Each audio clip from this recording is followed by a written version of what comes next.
Praise be to God, there is no other God except God. A lot of times during debates or arguments, or when we are verbally attacked by disbelievers, some of us fail to notice that those attacks have been prophesied in the Quran, but simply in a more extreme form. So the Quran predicts what the most extreme disbeliever would say to the most extreme believer.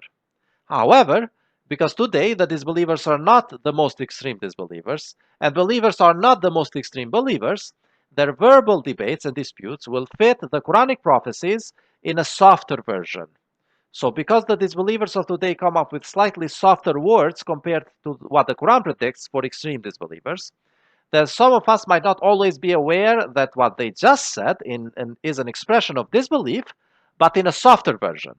Let's examine some examples of the softer versions of what I have heard the disbelievers say about me or about us in general, and then tell you the more extreme version predicted in the Quran. For example, some of the things people have called us, or me specifically, are brainwashed, indoctrinated, he has not gone to religious school, he does not speak Arabic, moron, idiot. This is the soft version, but the hard version is simply fool. The Quran predicts that. Verse 2:13 says that when the disbelievers are told to believe like the believers, they say, shall we believe like the fools who believed? So the extreme disbelievers go directly to the word fool, but the less extreme disbelievers will use the softer synonyms or softer versions of the word fool. Here is another example. The disbelievers of today, being soft disbelievers, will dig up any mental disorder in the field of psychology and label me with that. He has schizophrenia. He is a psychopath. He has hallucinations. He's bipolar. He has a multiple personality disorder. Or they will come up with even softer psychological accusations like, who abused you that you became like that? You need help. Have you visited a therapist?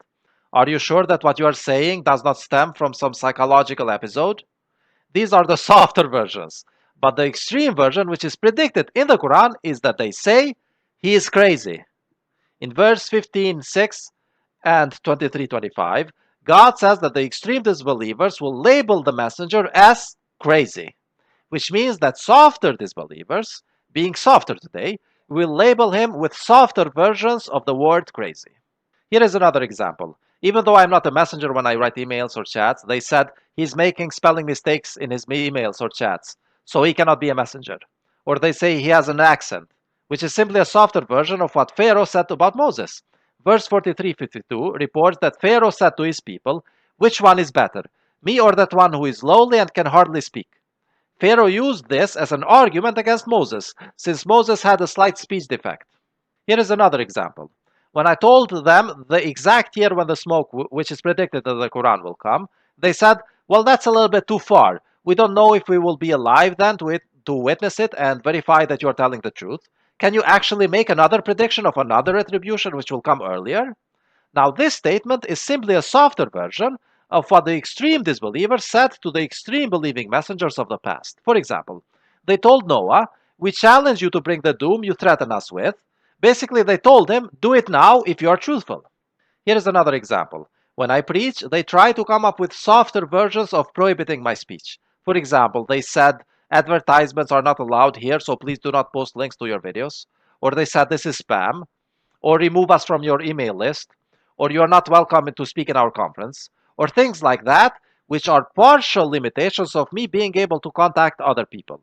Just enough to the point where they think it will give them enough advantage.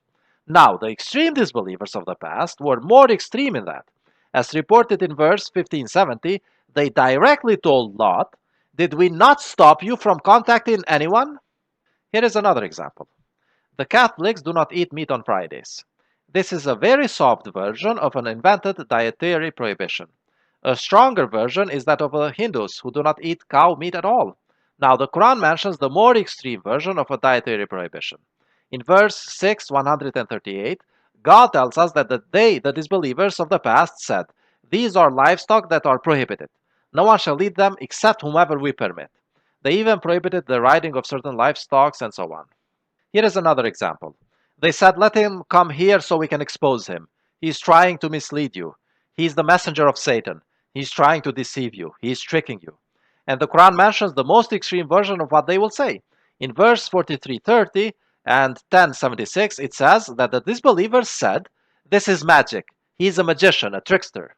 Here is one final example for today, and this one is not about what soft disbelievers say, but what soft hypocrites say. They might say, I cannot leave my job to attend the live Friday sermons, or I had to take care of my family, or this monetary compensation which you are proposing is too much. It's going to be a burden for the submitters, and others might not join us because of that, or things like that. And the Quran gives us the more extreme version of what the extreme hypocrites say. Verse 981 reports that they said, let us not organize in this heat. Verse 522 reports that they said, O Moses, there are powerful people in that city, and we will not enter it unless they get out of it. Verse 2857 reports that they said, if we follow your guidance, we will be persecuted. So these are some examples of what hypocrites within us and disbelievers outside of our group say. And today they come up with softer versions of those sayings because they are softer disbelievers and softer hypocrites, just like we are softer believers. The future is full of in between people, modern people, moderate people. Moderate means reduced, less extreme. So we are living in a more moderate environment compared to the past, which makes it easier for us to deal with the disbelievers, but let's not let the softness of their disbelief fool us into not recognizing their disbelief. It's still disbelief, but in a softer version.